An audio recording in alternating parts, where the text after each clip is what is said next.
This is 7.6, Kepler's laws. Today we are going to talk about Kepler's 3 laws and find the orbital speed and period, which I did give you a little bit yesterday, that stuff, but you're going to use those equations again today. So, Kepler's laws.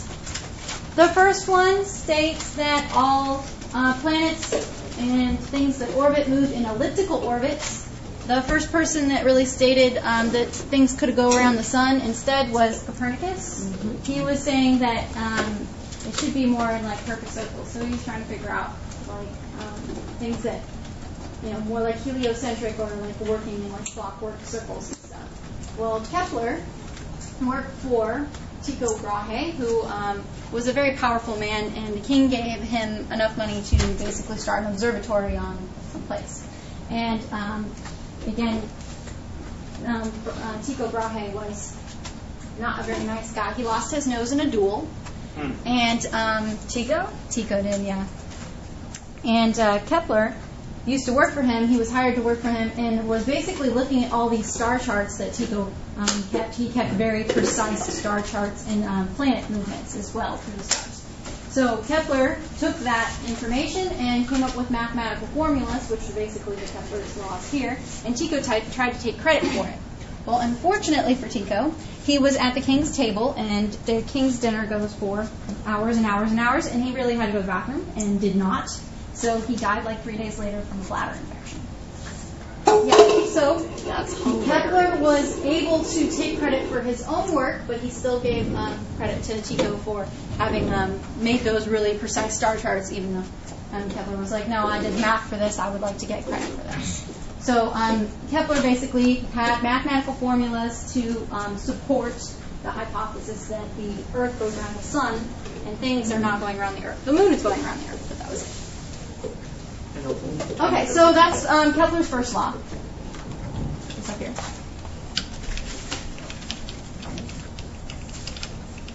And what's interesting about ellipses is that they have this thing called eccentricity. And if you have an eccentricity of 1, you're a line. What? If you have an eccentricity of 0, you're a circle. Oh, I thought she said lime. Yeah, you're a line. Not like a lime. Like a That's line. That's actually what I thought you said. I thought you said lime. By line, you mean go back and Okay, forth. so basically what's happening is if you have one foci, we have, right? And then if we have 2, it goes like this. And then as they get more and more spread, you end up with... Until finding the endpoints. Correct. Until you get to come outside of my thing here, and you end up with that. Right? So the further apart they get, the smaller radius, more like a line. It's like a line. And when you bring them closer together, they look more like a circle. So that's pretty much the first law, Kepler's law. The second one is a little bit more interesting. I got to show you a picture really to do it. And it says that from one focus, or from the sun, which is at one focus. So like if these were ellipses of like planets and stuff, this would be the sun. This would be the sun. There's nothing here. Sun. There's nothing here. And then like sun with nothing here. Something like that. And then that other one, planet crashes into the sun. Yeah, one of these would be the sun, and they don't orbit like that though. Not But yes, very crash. long anyway. So this one's saying that there's your sun. Again, there's nothing at the other focus here. It's saying that if you can find this area and another spot where this area is the same, so assume that these 2 areas are the same, then if it takes 1 month to get here, sometime here, it is also going to take 1 month to get from there to there.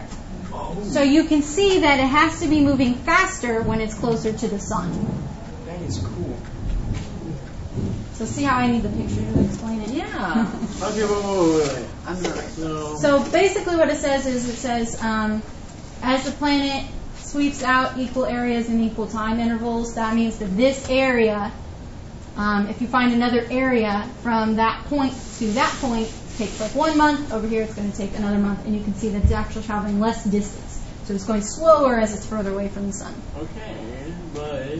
Is that why winter seems super long? No. Well, maybe for us it could be, don't know Or does that have something to do with like? Actually, for us here on the Earth, this spot right here, this is January. Oh, really? Yeah, but we're tilted away from the sun. So Australia is tilted towards the sun. That's why they have summer in January. And that's probably why their sun is just a little bit hotter than our summer up here. But the eccentricity of Earth is 0.017. Almost a perfect circle. So it doesn't really matter too much. Yes. You know that I think it's an urban rumor that if the Earth's orbit moved by like a centimeter either way, it would just, we would all burn or freeze to death. But since it has an elliptical orbit, we do move a lot more than a centimeter. So Right. I thought they were talking about our axis because the earthquake in Haiti like shook our axis off. That was really difficult. No. Okay. Axis. I mean, it could have shifted Or, like, it, but it's not going to It kill shifted. us. And that's where Taylor Swift got her inspiration. Okay, and last one is actually an equation, and it says the period squared is going to be proportional to the semi-major axis cubed. There's a couple of equations that come out of this. One of them, which I think you'll end up using a lot, is going to be some constant, a cubed or r cubed, depending on, usually, like for Earth, since it's pretty close to a circle, a and r are pretty much the same. R would be like the average, where a is the semi-major axis, so like this is a, this is a, and this is b, like in your ellipses, and r is just the average of the two. The one that we use in honors physics is this one. Okay.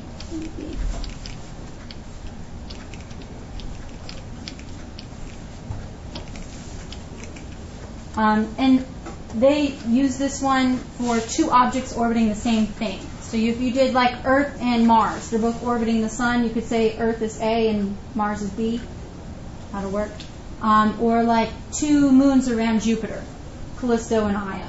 As long as they're orbiting the same thing, what you're doing basically is putting ratios down to find the other one. So this is like comparing two things with the same. This is if you're given a constant. Most of the time this is for the sun, a lot of the times, but each object is going to have its own K. And this is just the general law. K would be the constant for the sun. It has to be given. There's like a table with K's and then Or couldn't it be C? It is. A is the distance of the first planet to the thing that is orbiting, and B is the distance of the second planet. Let me draw a better picture. Here's your ellipse, right? This is the center of the ellipse with the foci here and here. This is A. This is B. This is called the semi-major axis, and this is called the semi-minor axis. This is from Algebra 2, the very end of it. And like in honors physics and physics 1, we use the general form. We just use R, assuming everything's a circle, even though it's not. But it's like a nice average for them and allows them to figure it out. And it works. Here's my little history part. It says observations were made by Tycho Brahe. Newton later demonstrated that these laws were basically they work with gravitational force when you're talking about two objects and how their motion works together. So Newton approved. So here is Newton's first law, elliptical orbits. You mean Kepler's? Kepler's first law. Thank you. You can see they actually have like a P and a Q. P and Q always end up to equal like the length of half of your string. And your string's your circle. Don't worry about that though. Again, notice that the sun is at one focus and there's nothing at the other focus. So there's not like some sort of dark sun in our solar system. There was actually, I watched one YouTube video about Nemesis, the dark red star that is out there. possibly out there. I don't know. It was kind of interesting. You can look it up on YouTube. It's called Nemesis. Turns out to be fake. It'll be the nemesis to actual science. Well, it was like they looked at the extinction, and there's an extinction, like a major mass die-off every certain number of years. And that number of years corresponds with the elliptical period of an object that could be out there. And it's sending comets, like it goes through the Oort cloud, I think. The one that's like way outside, and it sends comets our way, and that's what crashes into the Earth and causes the extinctions. So it was saying like mathematically it could work, but because it's a dark star, it would be so hard to detect that they can't really just know if it's out there or not. So, but it was interesting. It was it's called Nemesis. Write it down. It's on YouTube somewhere. It's like a 45-minute documentary. I thought it was interesting. It's good napping material. I like.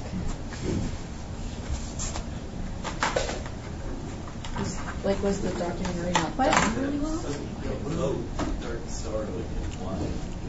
Like a star that is. It sounds like it sends comets into its planets to come and eat it. It's not bright enough that we can see it on telescopes. Yeah.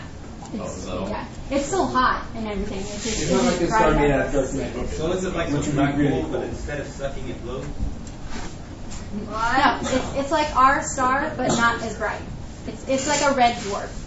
It's that's what they say is.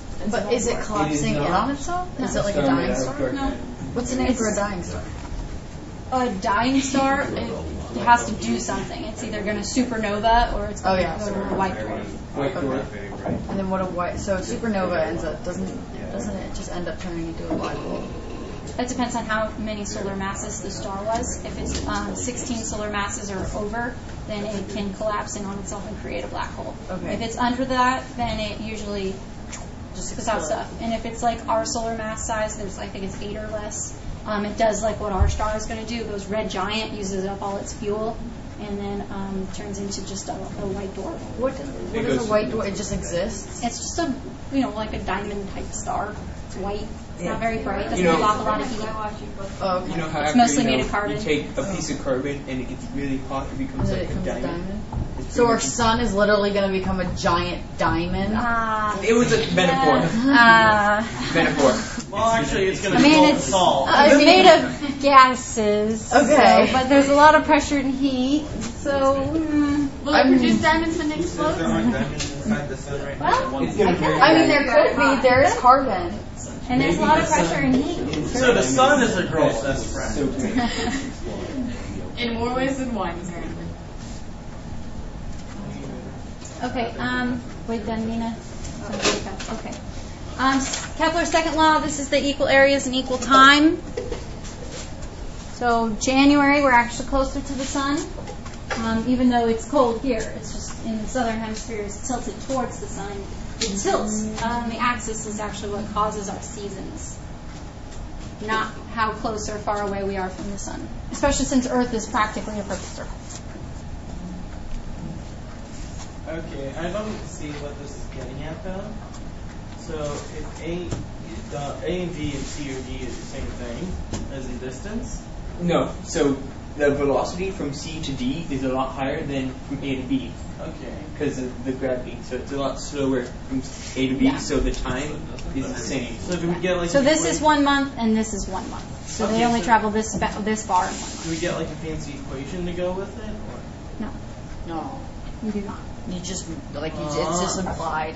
You know how disappointed I am. I don't care about that. Your disappointment does not affect me in any way. Is the This should A be your in the classroom equation, model. is that acceleration? That is the semi-major axis. Okay. And actually I'm looking at here, your book just uses the average radius too. I think it's the APC book that uses A instead of R. So we'll just change that to an R for you. There you go. You can use the cheater version too. Actually, the constant takes care of it, so you're fine.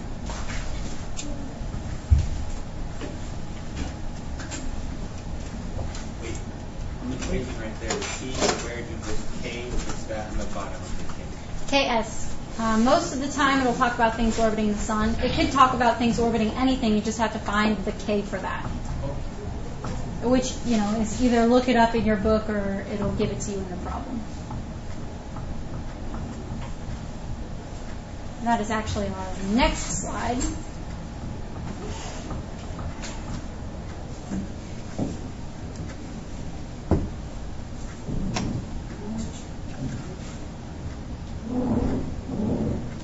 All right, this is Kepler's third law, the one that I showed you down here. We have, your book is going to have you use t squared equals kr cubed. For things orbiting the sun, your k is going to be 2.97 times 10 to the negative 19 seconds squared over meters cubed. K is independent of the mass of the planet, so it's basically like taking into account how big that planet is, what's the gravitational pull and whatnot. So those are the constants that either have to be given or you'll have to look up in your book. The back of the book, I think, is where it is, if it has them. Most of it's KS and most of it's given. So sure, somewhere towards the end of the chapter there is.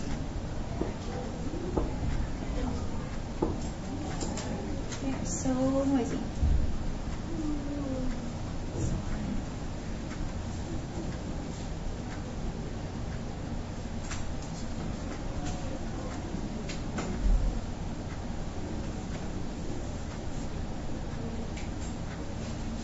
Okay, wait.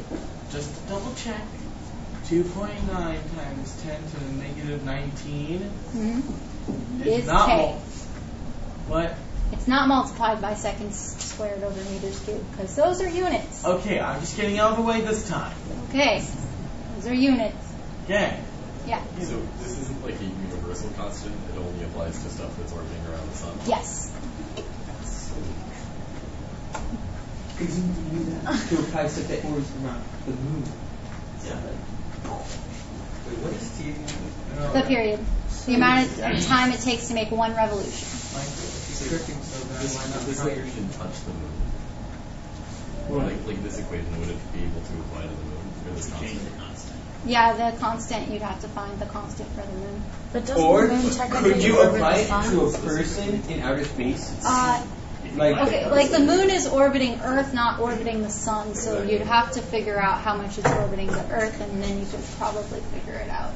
That is You're making so it very complicated. Still options like something like that. No, we're just going to assume that it's perfect. I think you can solve for the fact a lot of different bodies that are all influencing each other. That's a major problem. Yeah. The N-bomb problem. Because the moon is still under a little bit of summer gravity influence, which is under influence of all the other planets, and all of them are and they're Which all is why it's so influencing each other. cool that the For the most rocket part, hit the comet. approximated as That was like, Well, they put it into mathematical models and like the computer and come up with very. well, I don't think they've solved it perfectly. Oh no, and that's part of the reason is because our solar system is being pulled on everything else in the universe. That's true for everything.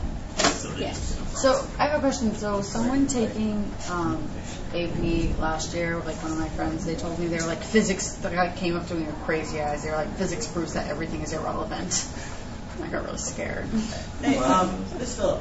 Random question here. When's midterm? Not midterms. When's I don't know the answer Intro. to your question. Intro. I don't know. Oh. I'm we thinking have it's sometime midterms? next week, if I had to guess. We have midterms. The final, the midterm for the semester is in December. Okay. Yeah, Okay. Cool. Yeah. it'll just be a practice AP test for you guys. Okay. All right, so Kepler's third law, it can be used to find the mass of the sun or a planet. When you're talking about just Earth you're talking about the period in Earth years, and the semi-major axis is in AU. So basically, your A is in AU, and your period is in Earth years. So this is years, this is AU. Those are the units. You don't have to use that K. I don't think that this is really relevant. I would not write it down. I was just thinking about it. I'm like, I don't think you're going to need that. Because you have to the other. define the mass. Oh, wait, is it because A is acceleration? Nope, A is not acceleration. Not acceleration. Probably because that constant varies with the mass of the sun and the planet. Well, yeah, you have that equation T equals 2 pi square root of. Yeah. something something What or is something. A? A is the distance. Yes, it is Distance. on the semi-major axis Okay. between your orbiting object and what is orbiting. Okay, for communication satellites, remember anytime you're given some sort of height, you need to make sure you add in the radius. If you're ever given a satellite, make sure that, the period of a satellite is usually like 24 hours. Actually, that doesn't have to be right. Why does it say that?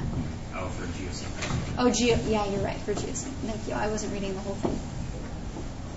Again, the mass of the satellite doesn't really affect its orbit or its speed, only its distance. Even death stars. Alright, so R is radius. R is going to be the radius of the Earth. Anytime it says height or altitude, you need to put that R in. If it does not say anything about height or altitude, then you don't need to put it in. H is height, and RE is radius of the Earth. Yes. But if you had a satellite around Mars and it gave you the altitude, H would be the altitude and the R would be of Mars. Wait, so the little r is geosynchronous orbit? Now, the little r is just talking about the total distance between the centers of the two objects. Okay. It's like the total height from the Wait, center are you of the sure Earth. that's right? Okay, it's just the Yeah. mission. Isn't there something Yes.